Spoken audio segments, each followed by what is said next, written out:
Hi, everyone, and welcome to day 2 of the More Summit. My name is Nilofer Safdar, and today I'm going to talk about activating your zone of genius. And well, I don't have any slides or anything. I'm just going to be kind of talking with you guys. Yeah, I love this way of talking as well. Sometimes it's nice to have slides and sometimes it's nice to just chat. So if you have any questions, anything that you want to ask me, feel free to drop it in the chat. And in the end, we are, of course, going to do a Q&A, and you are welcome to ask your questions there as well. Okay, so what are we going to talk about today? So today we are going to talk about what exactly is this zone of genius that everyone keeps talking about. I'm going to go a little bit in detail about it. And, when I describe it, you're going to be surprised. You're going to be amazed. You're also going to learn how to find your inner genius. Okay. So I'm going to go into it in just a bit. And before I go into it, I want to ask you a couple of questions, okay? Maybe 3 questions, okay? So my first question is this. So are you willing to feel good all the time? Are you willing to feel good all the time? Let me know in the chat. Come on. Let me know in the chat. Are you willing to feel good all the time? Come on, ladies. Come on, come on. Ready, willing, and able. Okay. I'm just asking for willingness right now. Are you willing to feel good all the time? Okay. Question number 2. Are you willing to have your life go well all the time? Are you willing to have your life go well all the time? Absolutely dream of it. Okay, love it, love it, love it. And now let me ask you question number 3. Are you willing to take the big leap to your ultimate level of success in money, love, and creative contribution? So are you willing to take the big leap to your ultimate level of success in money, love, and creative contribution?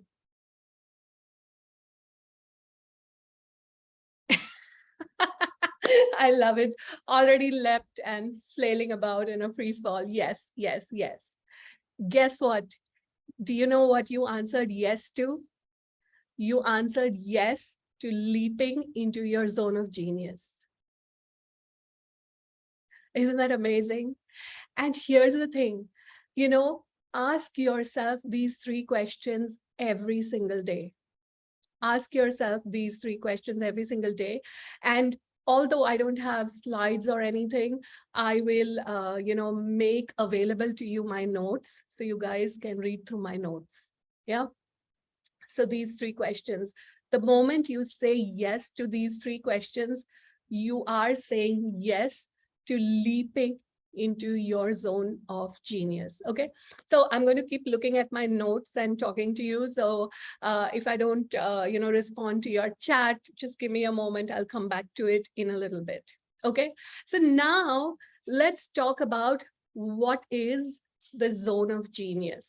Okay, so liberating and expressing your natural genius is your ultimate path to success and life satisfaction. So a lot of people were asked this questions like, if you had all the money, if you had all the time in the world, if you had everything that you were asking for, what is it that you would like to do? And everyone, pretty much everyone across the board said that they wanted to do something creative and they wanted to contribute to the world. So like the call to genius is like this intrinsic call that all of us have from within, and I'm going to like talk a little bit more about it. So your zone of genius is actually a set of activities that are uniquely suited to you. They draw upon your special gifts and strengths. And when you are in your zone of genius, there is an exhilaration there. There is a constant sense of purposeful joy, and almost nothing can compare to it. And I want you to recall periods in your life when you have experienced it, because pretty much every single person has experienced it. Okay, when you are in your zone of genius, you don't feel like you're working. And even though you might spend time in your zone of genius and it produces a lot of financial abundance, you don't feel that you are expending effort to produce it. So it feels effortless. So it's almost like it's so easy for you to do, and work just doesn't feel like work. And then let's talk about time. Your experience of time in your zone of genius is completely different. Time seems to expand itself to support your activities, and you have plenty of time to do what you most want to do. In fact, in your zone of genius, time doesn't fly, it flows. It just flows. Okay. So how many of you have experienced this? And you may have experienced it just like a little bit, or at some parts of your life, or doing some particular activities. Let me know if any of you could identify with this. And I'm sure we all can identify with it. There are those activities that we do that just feel timeless to us, and it feels like you just had like a great time. That's when you are functioning in your zone of genius. Okay, now what happens if you what why should you activate your zone of genius, and why should you even function from your zone of genius? So we spoke about how the zone of genius feels like, but then I also want to talk about the flip side. Okay, the flip side of when you are not functioning from your zone of genius, right? So your zone of genius, it calls to you. It calls to you, and initially it's these gentle whispers. It'll whisper in your ears, go here, do this, step into this, whatever. Right? It's like those whispers of inner promptings that start off from within you. Okay, but what happens for most of us by the age of 40, all of us have pretty much tuned out, or most of us have pretty much tuned out the call to genius.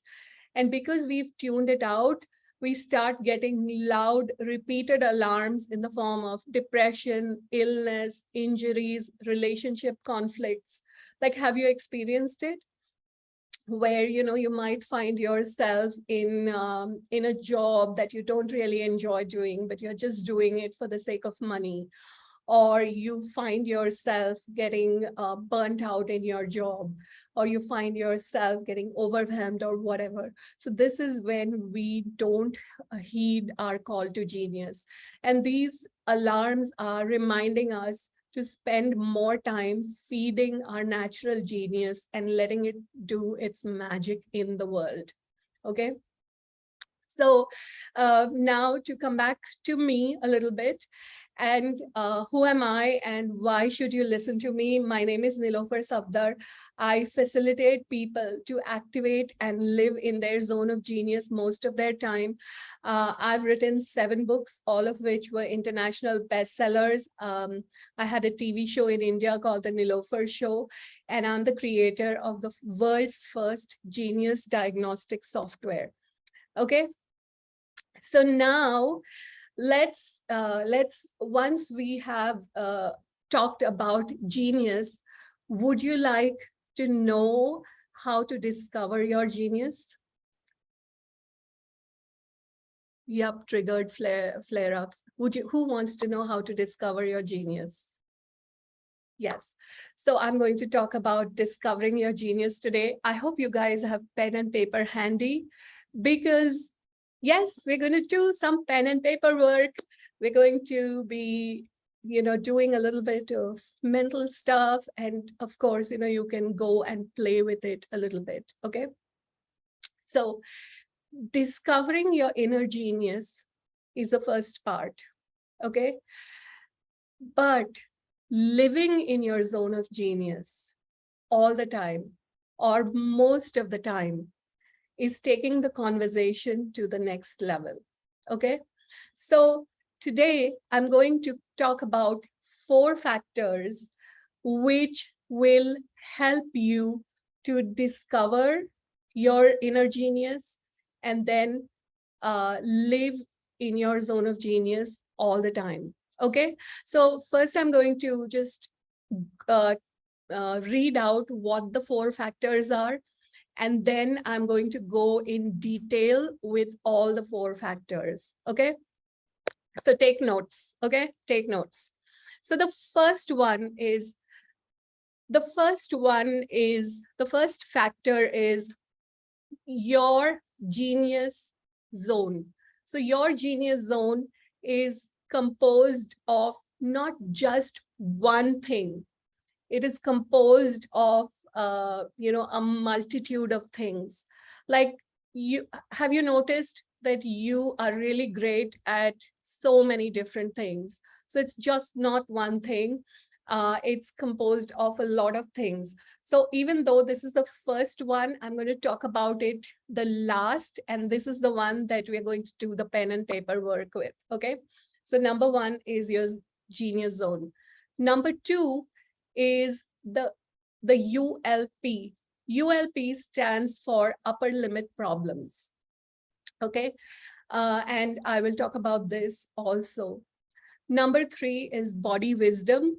And number 4 is relationship skills. So these 4 factors are what help you live your whole life in the boundless realm of genius. So it's not just discovering what your inner genius is, but to be able to live in that realm of genius all the time. So let me go over these 4 once again. Number 1 is your genius zone. Number 2 is upper limit problems. Number 3 is body wisdom. And number 4 is relationship skills. Okay.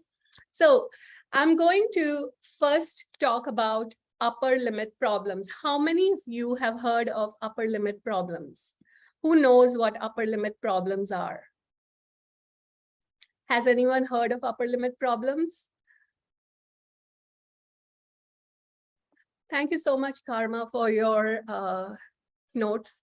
So, okay, haven't heard of it. Okay, so upper limit problems is a term coined by Gay Hendricks, and he is the author of The Genius Zone and The Big Leap. And so let me explain what upper limit problems are, and then you will have a few aha moments. Okay, so I'm going to share with you a few scenarios and tell me if these feel familiar to you. Okay, so scenario number 1, you make a big financial surge, like, you might have a big stock market win, or you might win a big coaching contract, like a high ticket coaching contract, like a contract that you have never won before. Okay.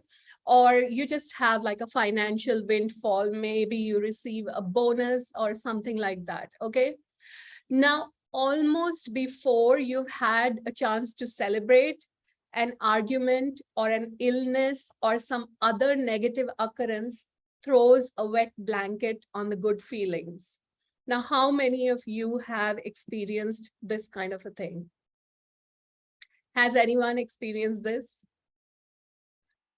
A big financial win followed by some kind of negative occurrence, and mostly like something to do with a body, like sickness or an accident or a relationship conflict, or something like that. Okay. Now let's look at scenario number one. Okay. Number two, you're feeling really close to your love partner, and perhaps, you're really romantic, and suddenly out of nowhere, an argument sparks up, and the close feelings disappear, and you're embroiled in a conflict that stretches into hours or maybe even days. Has anyone experienced this? Like, you were feeling really close to your partner, you were feeling really romantic, and for a lot of days, things were going really well. And, almost like you have this little voice whisper in your ear, too good to be true. How many of you have experienced this? Like, and it can be in any area of your life. I'm just sharing these scenarios because I'm talking about different things. Like, one was money, one was relationships. Okay. Let's look at the third scenario. Okay. You're sitting all alone in your office or somewhere, and you feel happy and you're at ease, and you're just like, things are going really well for you. Everything is going really well in your life. And suddenly you plunge into a stream of negative thoughts, and one thought after another, after another, after another, and suddenly you're obsessing over the awful condition of the world, or you are thinking about the dreadful color on your carpets, or you're worrying about your kids or something like that. Have you experienced that? Yes, but I end up arguing with myself. Yes, that happens to my husband all the time. Yes, yes, yes. So coming back, what are upper limit problems? When you attain like really high levels of success, and when I mean really high levels of success, it means a level of success that you have not achieved before. You often create personal dramas in your life that cloud your world with unhappiness and prevent you from enjoying your enhanced success. And this is called as an upper limit problem. So let me say that again. So when you attain a higher level of success, or a level of success that you are not accustomed to, what happens is you often create personal dramas in your life that cloud your world with unhappiness and prevent you from enjoying your enhanced success. So this is the upper limit problem at work. In other words, the upper limit problem crosses the boundaries of money, love, and creativity. If you make more money, your upper limit problem may kick in and create a situation that causes unhappiness, ill health, or something else that blocks your enjoyment of your enhanced money supply. If you meet and marry the love partner of your dreams, your upper limit problem may kick in and cause setbacks in your financial life. So in short, you like have a tendency to make a big leap forward, and then you will have big mess ups in your life. So let me share with you a couple of examples. So I had a client, and when she came to me, she wanted to hit 10K months. And so we worked together, and she started hitting 10K months. And she had a physical practice. She was a doctor, and she was a naturopath. And what happened was that she was getting fully booked out. And so what happened after 3 months of hitting 10K months, she developed burnout. She was like, oh my God, I have too much work. I have all these people and I don't have the time. And, she created all of that. And literally it showed up because she hit her upper limit problems. So like the upper limit is kind of like a glass ceiling that you have over yourself. And this glass ceiling has to do with money. It has to do with the amount of love that you can receive. It also has to do with the creative contribution that you can make. It's kind of, think of it like a thermostat. So when you set the thermostat at say 15 degrees C, then the moment the temperature goes above that, it's going to bring it down to 15. If it goes below that, it's going to raise it up to 15. So that's the thermostat that we have. which is the upper limit problem. Okay. So when you are having, remember in the beginning, I spoke about, are you willing to feel good all the time? And you all said yes. Then I said, are you willing to have your life go good all the time? And you all said yes. And then I said, are you willing to take the big leap to your ultimate success? And you all said yes. And all of that is taking you to your zone of genius. So you are inhabiting your zone of genius when you have these big windfalls occur, maybe with money, with relationships, with anything else. And then what happens is that your upper limit problem kicks in.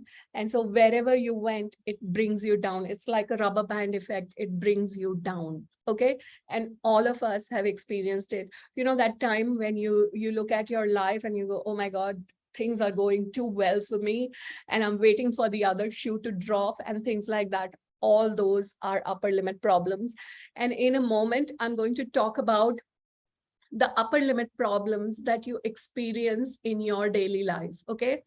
And so the next time when you experience any of these, what I want you to do is I want you to notice something. And what I'd like you to notice is that before that upper limit problem hit, were you experiencing a level of success in your life? Like, were you more happy? Did you have more love in your life? Or did you have more money show up? Okay, so let me go through a few of the upper limit problems that show up in your daily life. Okay, so typical ways we upper limit ourselves. Okay, and these are very familiar and you're going to go, huh? But yeah, these are upper limit, the ways in which we upper limit ourselves. The first one, I kind of already hinted at that in one of the ways, and that is worrying. Okay, so you're sitting there, everything is going good. Like, one day I was driving down the highway and I was like, oh my God, I'm feeling good for no reason. And I was just happy and everything was going good or whatever. And then at some point, I just started, going into this whole bunch of worry about my son. He's not selected what he wants to do after school, and he's not whatever, and blah blah blah blah blah. And very soon I was going into this worry thing. So the next time you find you catch yourself worrying about something, just notice, just before that, did you have a big win? Did you have a big success? That's what you need to notice. Okay, that's the first way. The second way in which we upper limit ourselves in daily lives is blame and criticism. Okay, now the blame and criticism, this usually occurs when we don't like something about someone, or we don't like a particular situation, and we get into the blame and criticism.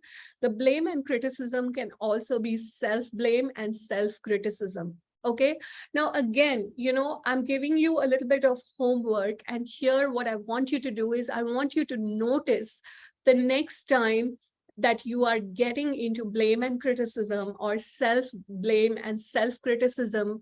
I just want you to notice, what occurred right before that.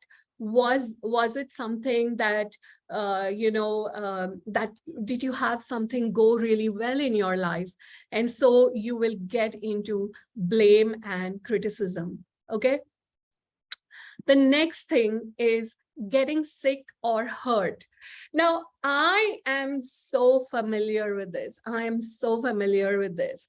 So, I will start. This is one of my ways in which I upper limit myself. Yeah. So I'll be doing really well in my business, and I love, speaking. So I'll be doing all these Facebook Lives, or I'll be doing videos on TikTok, and I'll be talking and all of this. And then I'll fall sick. So I have a most recent example to share with you. Okay.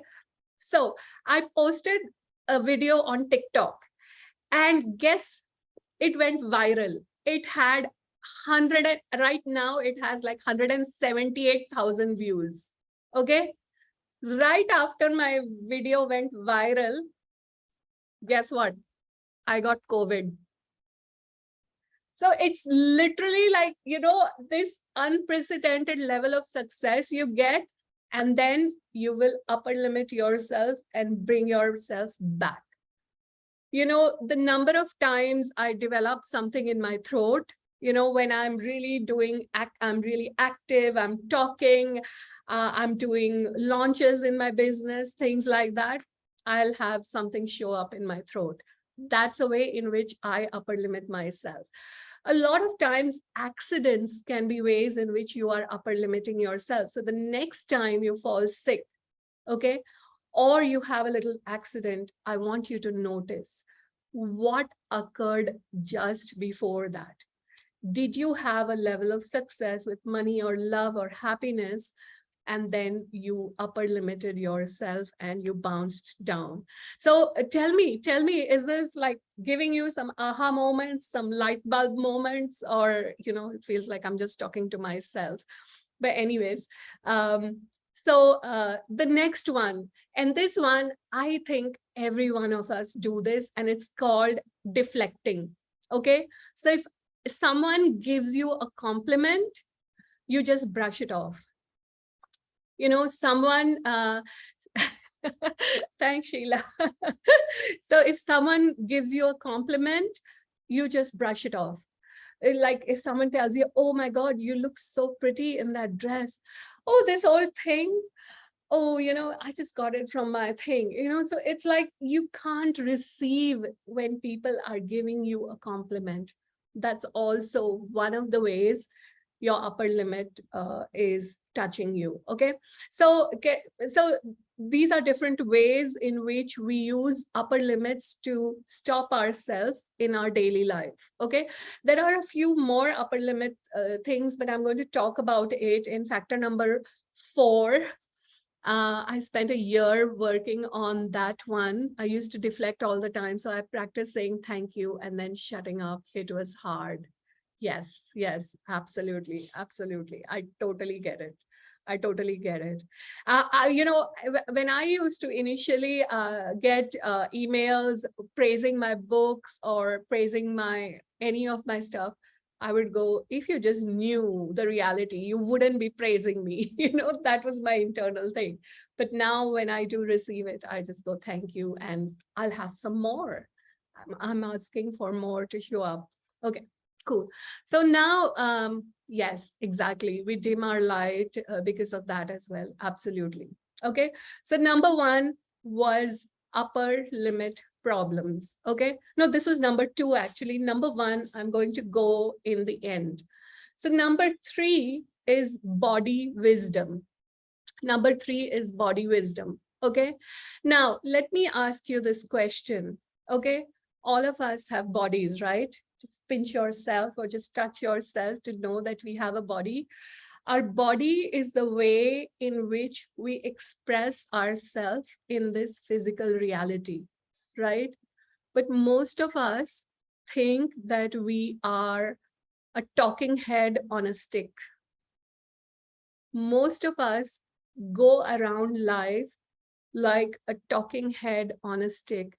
And honestly, when I had COVID like 2 weeks back, I was really feeling like that. I was so disconnected from my body. Okay. Now, your body wisdom is the biggest doorway that you have into your zone of genius. Okay. Now, most of us, we function from fear-based, adrenaline-fueled living. Okay. What do I mean by this? Okay. So when we are going about our daily lives, and we kind of see things around us, we have experiences, and they remind us of something, quote unquote, bad, which has happened to us in the past. We go into fear. And fear, a lot of people will tell you fear is not real, and just think yourself out of the fear. But here's the thing, Fear is a physical response. Fear is a physical response. And your body goes into adrenaline the moment you are in fear. So the fear response, there are 4 fear response. The first one is adrenaline, which is fight. Then it is flee, again adrenaline. Then it is freeze. So like, the deer in the headlight, like the deer freezes, that's number 3. And the 4 is faint, where you feel all your energy drain out. Okay. And these are 4 physical responses in our body.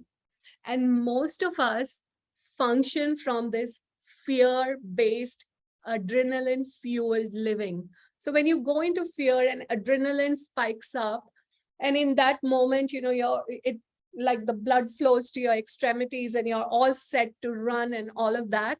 But guess what? After some time, the adrenaline drains out and it leaves you drained, right? And so most of the time we are living from this fear-based living. Okay.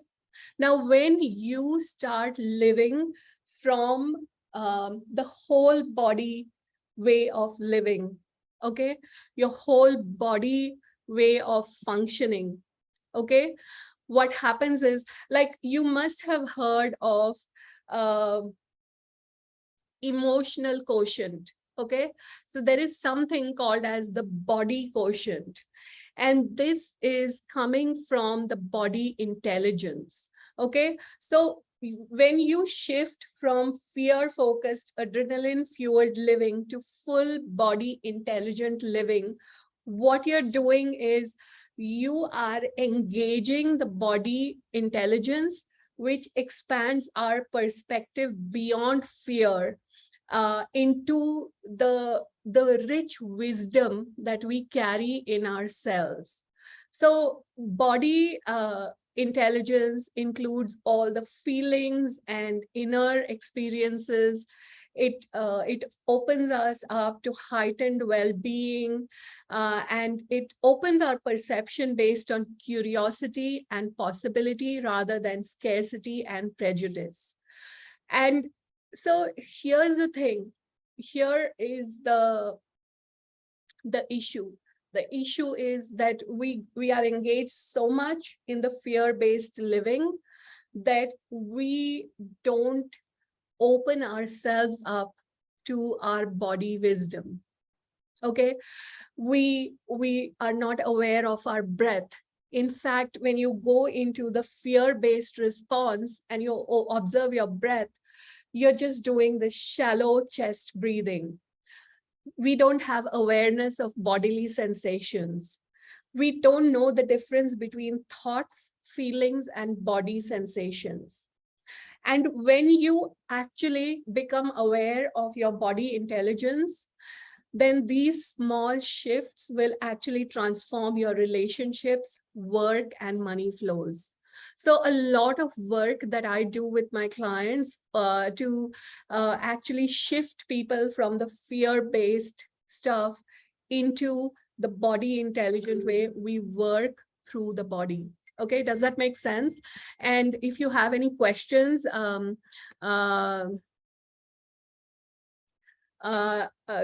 you have any questions, you can just ask me at the end. I will give you a little time. It's going a little slow, but I'll finish up fast. Okay. So number 3 is body wisdom. And number 4 is relationship skills. Okay. Relationship skills. Okay. So relationship skills, why is relationship skills important? Okay, why are relationship skills important? Because everything is a relationship. The way you show up in every relationship, whether it is with your partner, whether it is with your loved ones, your parents, your children, your co-workers, or even someone that you absolutely cannot stand, the relationship forms your 360-degree holistic view of life. And so, so what happens is how we live is Are you living from how much love can you give and receive? Or are you living from something else? And what that something else is, I will just share with you in your moment. So again, when you are in that space of giving and receiving love, have you experienced where time just becomes timeless, where you are in that space of expansion and everything seems to fall into place? You're again in that space of your zone of genius. Okay. So when you're giving and receiving love, you are in your zone of genius. Okay. So what is the opposite? When you're not giving and receiving love, what is there? Okay. And let me tell you what is there. Number one, squabbling. Now, this is again one of the upper limit problems. I said that some of the upper limit problems I'm going to talk about in the relationship skills. So squabbling is one of them. Squabbling it's an argument between two people. And I'll give you a perspective about this, which is going to just blow your mind. Okay. And the squabbling is this. Okay. The squabbling is this. One person goes that I am a greater victim here. And the other person goes, no, I am a greater victim here. So both these people are trying to get the other person to agree that they are the bigger victim in that relationship. When I first heard this, I was like, oh shit, this is so true. And so after that, if I ever got into conflict with my husband, I just became aware of I was in that position of playing the greater victim, and he was in the position of playing a greater victim. And both of us were fighting to play the greater victim. And I just, had to laugh when I realized that. Tell me your mind blown by this perspective of squabbling or conflict in relationships. Okay. The second one is hiding significant feelings. Okay. So if you have significant feelings, you want to hide these feelings from the other person. The next one is not speaking significant truths to the relevant people. So for example, if you are mad at your sister, she is the relevant person to talk to. It doesn't help if you go and tell your brother about it. Okay. So these are the different ways in which the upper limit problems show up in your relationships as well. Okay. So let's go over this really quickly once again. So the 4 factors that influence your living your whole life in the boundless realm of genius is number 1, your genius zone, which we haven't talked about yet. Number 2, your upper limit problems. Number 3, body wisdom. And number 4 is relationship skills. Okay.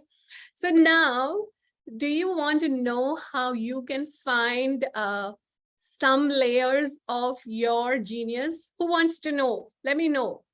Let me know who wants to know how to find some layers of your zone of genius. Come on, come on. I feel like I'm talking to myself. I feel like, okay, cool. So pen and paper handy. Okay, pen and paper handy. I'm going to give you,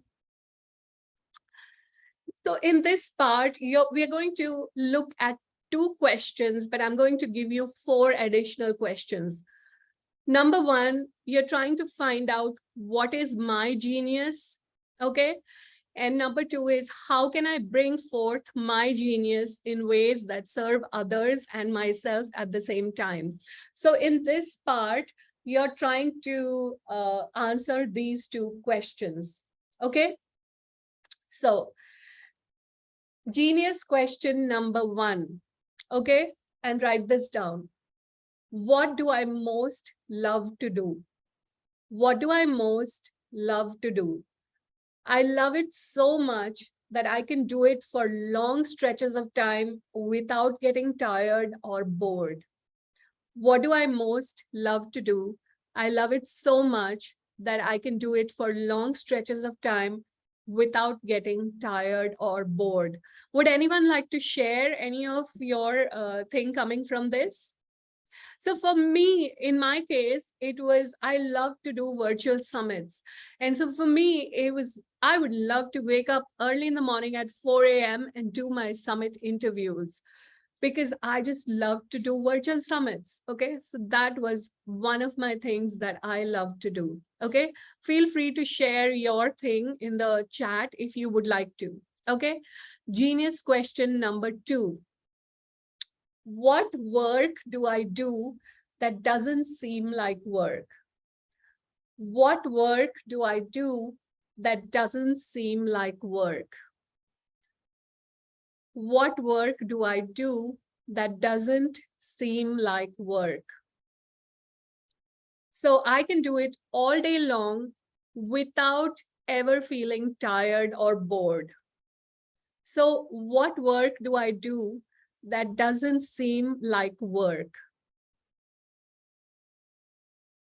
Yes, absolutely. Working with and supporting clients doesn't seem like work. Yeah, exactly. That's it for me also. I love doing healing. So I can do it all day, every day. I can like just wake up in the morning and start doing healing for someone. I can be in the middle of the night and do healing for someone, and that's what it is. Okay. Number 3, in my work, what produces the highest ratio of abundance and satisfaction to amount of time spent? In my work, what produces the highest ratio of abundance and satisfaction to amount of time spent? Okay, so that's number 3. So in this one, it's like, it could be something like, in my case, I love going for a walk, and I'll go for a walk and I'll have some of my most amazing business ideas which I will come back and implement. And like on a daily basis, I get all these ideas. So some of these ideas will kind of marinate in my head for years, and some of them I will know that yes, I have to take action on it right now. Something will suddenly pop, I'll take action on it, and boom, I'll have a lot of sales during the day. So that's the work that produces the highest ratio of abundance and satisfaction. So notice, it is nothing to do with actual work. It could be something like, in my case, going for a walk. It could be something like, meditation, or it could be something like just setting aside. Like, have you ever said things like, if I just had a day, I would have all the time that I need to have the most amazing insights. So that's what it is. I get some of my best ideas while praying or taking a shower. So here's the thing. If you have this, prioritize it. Prioritize it. So for example, for me, going for a walk is my highest priority. Okay, so that's my highest priority, right? So that is because I know that is the thing that is going to bring me the most amount of money. Okay, so that's the question number 3. Now, question number 4 is, what is my unique ability? Okay, what is my unique ability? Okay, so there is this special skill I'm gifted with. This unique ability, fully realized and put to work, can provide enormous benefits to me and any organization that I serve. So what is my unique ability? Now, again, these 4 questions, okay, these are not like one-time questions. These are questions that are open-ended questions. These are questions that you inquire, you sit in inquiry, and you allow different awarenesses to come to you and start journaling. So like, you can have like, create a new journal for yourself, call it My Genius Journal, and start doing journaling in these. Okay, now also in yesterday's panel discussion, I shared 2 more questions which I'm not going to share here. You will have to go back and listen to the replay of that. So go listen to the replay and get those 2 other questions, and these are your genius questions. So what these will do is, these will open you up to your inner genius. And we have these layers of genius. What you're going to do is you're going to discover all these different layers, of your genius. So like one of my layers of genius is, when I learn something new, I can just take it and I can run with it. That's uh, that's my, one of my layers of genius, right? So, as as you do these kind of journaling, you will start recognizing your genius abilities, and you will start like running with it. Okay.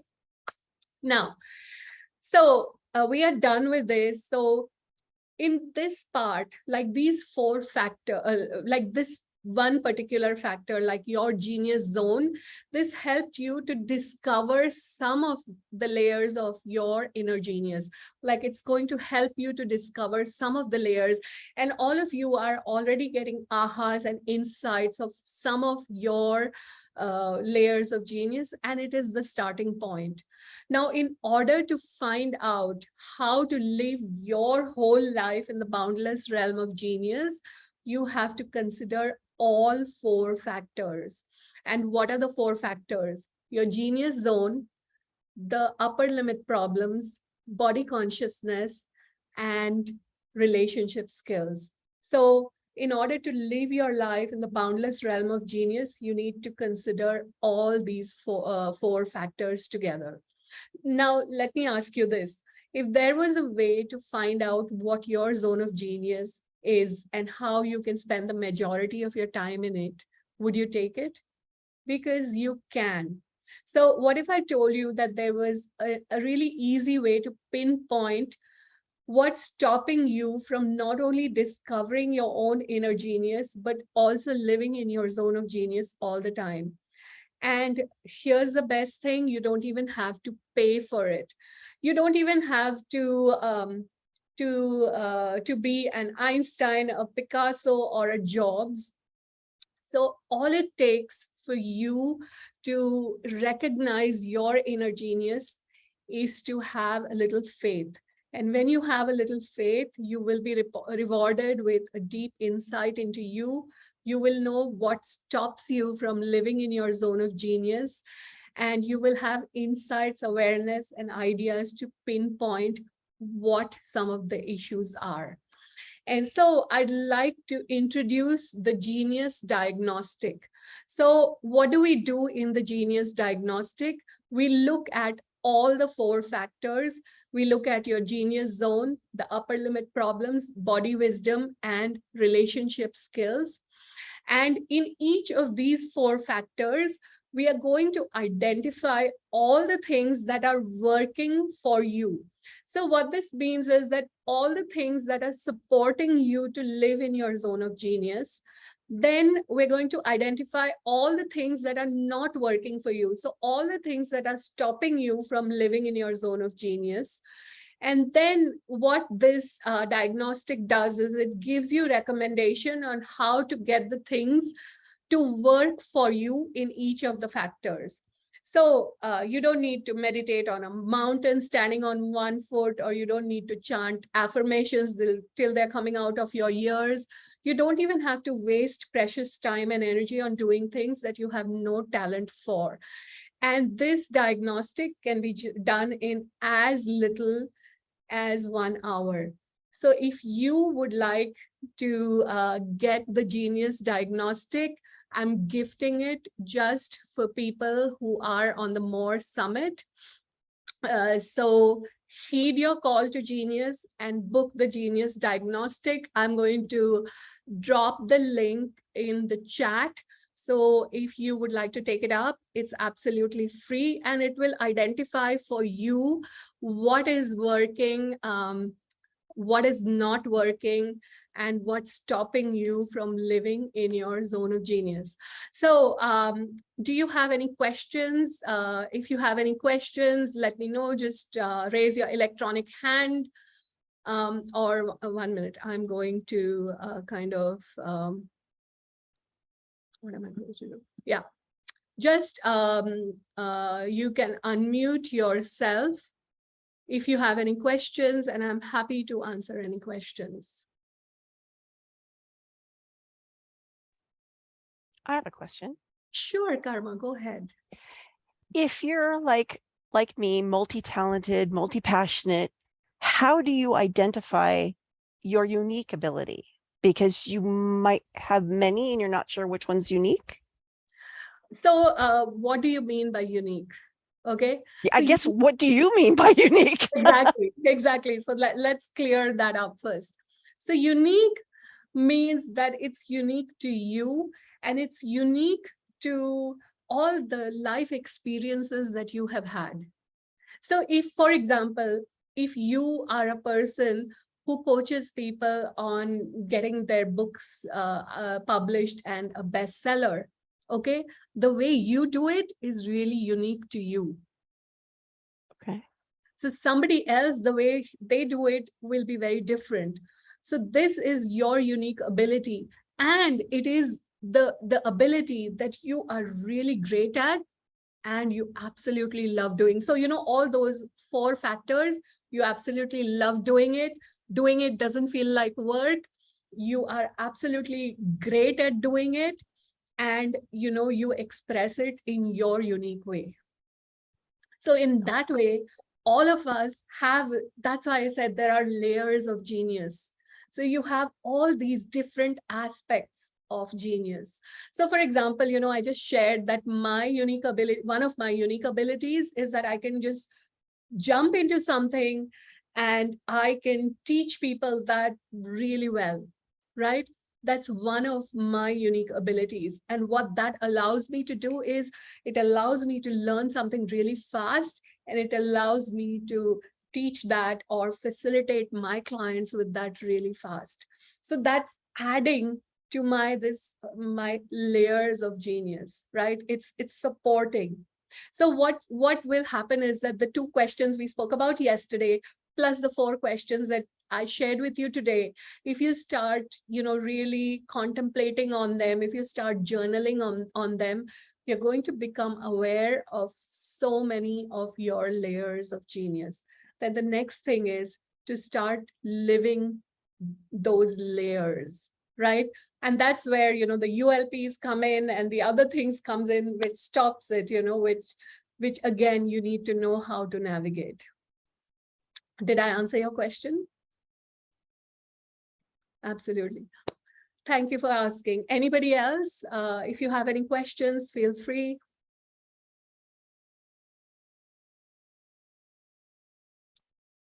So thank you again, everyone. If you don't have any questions, I'm going to wind up now. Coming up next is Sheila Hawkins. She's going to talk about time and productivity. And so please join in her presentation. You will find the link in your emails as well as in the Facebook group. It's a featured post. So thanks once again for joining us, and we will see you soon. Bye.